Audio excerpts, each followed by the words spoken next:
बीच nuclear युद्ध को रुकवाया। पाकिस्तान के प्रधानमंत्री ने उनको बताया कि 35 मिलियन लोग मारे जाएंगे नहीं। देखिए, मेरा मानना है कि अब मैंने तो गिनती भी छोड़ दी है। पता नहीं मीडिया वाले गिन रहे हैं कि नहीं, कितने हो गए। सेंचुरी तो कब का पार कर चुकी होगी।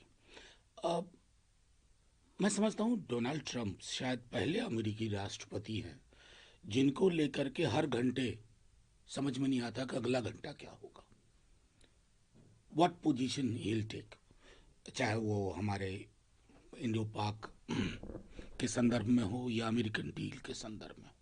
लेकिन मेरा मानना है ना कि जब आप हमारी जो ऑथराइज्ड संस्थाएं या व्यक्ति हैं, अगर वो इन सब चीज़ों का प्रतिकार नहीं करती हैं तो वो भी ठीक नहीं लगता है। मैं समझता हूँ कि एक कम से कम पद्धति वो विकसित होनी चाहिए।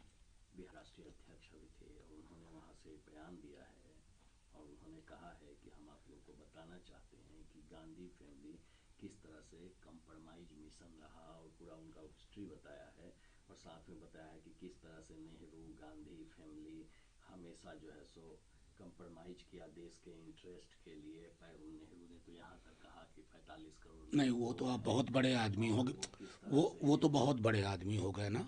बीजेपी में उनको अध्यक्ष बनाया गया। वो किसी ग्रेजुएशन या पोस्ट ग्रेजुएशन के छात्र के साथ भारतीय इतिहास, व्यक्तियों का कंट्रीब्यूशन, उस पर बहस कर लें।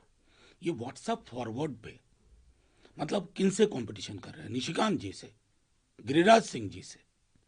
अरे आप उस पार्टी के अध्यक्ष हैं, अध्यक्ष बनाया गया, तो कम से कम थोड़ी गरिमा होनी चाहिए, इतिहास के साथ ईमानदारी होनी चाहिए। इस प्रकार की बेईमानी की एक्सपायरी डेट बहुत जल्द आ जाती है। रखना चाहिए। प्रवीण खंडेलवाल भाजपा के सांसद है, उन्होंने चिट्ठी लिखी है गृह मंत्री अमित शाह जी को, नाम दीजिए। अब खबर में आ गए ना खंडेलवाल साहब, ऐसे कोई उनसे पूछने नहीं जा रहा था तो उन्होंने रख दिया। ये मैंने बहुत एक विस्तृत आलेख भी लिखा है, संभवतः एक अखबार में कल आएगा कि डी कॉलोनाइजेशन को पूरा समझने की जरूरत है। कॉस्मेटिक चेंज से डीकोलोनाइजेशन अचीव नहीं होता है, वो मनसा वाचा कर्मणा दिखना चाहिए। नया कॉलोनाइजर के स्वरूप में आ गए, वो नहीं, मूर्ति बदल देने, लेंस का नाम बदल देना, कर्तव्य पथ कह देना, अब आपकी मांग है इंद्रप्रस्थ कर देना। क्या हासिल होगा इससे? क्या हासिल होगा? सब्सटेंस महत्वपूर्ण है, साउंड नहीं।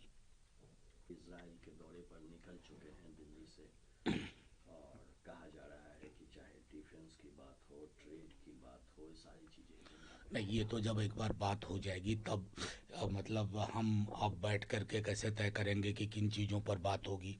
बहरहाल प्रधानमंत्री एक ऐसे वक्त में वहाँ गए हैं जब हालात बहुत अस्थिर है गाज़ा को लेकर के। तो मैं तो सिर्फ इतना कहूँगा इस देश के एक नागरिक के रूप में कि आप वर्तमान तो साथ में ले गए हैं प्रधानमंत्री जी, अतीत भी ले जाइए। बापू को जरूर स्मरण करिएगा इजराइल की धरती से बोलते हुए कि पैलेस्टीन के बारे में बापू की क्या सोच थी। बापू को तो आप भी मानते हैं ना।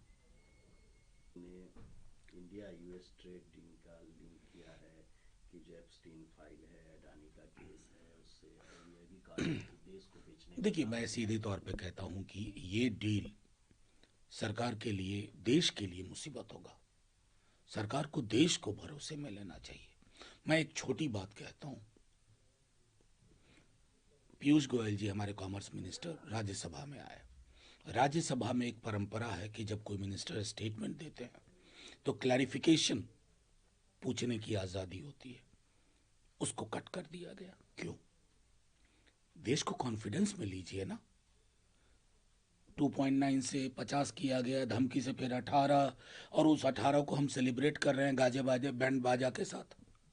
क्या बना के रख दिया हमने हमारे कई सेक्टर्स में जो अनिश्चितता है? क्या सरकार का यह दायित्व तो नहीं है?